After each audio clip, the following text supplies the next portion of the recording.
आज आपण पाहत आहोत की नारायणाचा प्रत्येक खेळ हा आचरणाशी संबंधित आहे। सुसंगती सदा घडो, सुजन वाक्य कानी पडो, कलंकमतीचा झडो, विषय सर्वथा नावडो।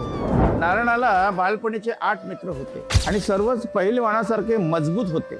गिरधर स्वामी त्यांना अष्टधी उत्पत्ती असे म्हणत। नारायण 100-200 सूर्यनमस्कार नक्कीच घालत असे।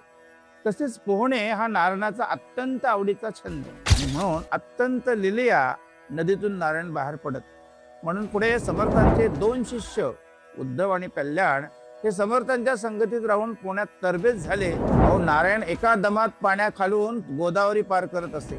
झाडांच्या फांद्यांना लोंबकळणे किंवा एका झाडावरून दुसऱ्या झाडावर उड्या मारणे, घरांच्या छपरावर उड्या मारणे, हे सर्व उद्योग नारायण आपल्या सवंगड्यांबरोबर करत असे। नारायण घराघरात जाऊन सर्वांची अदबीने मदत पण करायचा।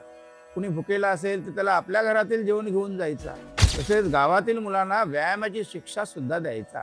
तसे बघायला गेले तर नारायण खोडकर पण तेवढाच प्रेमळ आणि कर्तव्यदक्षही होता।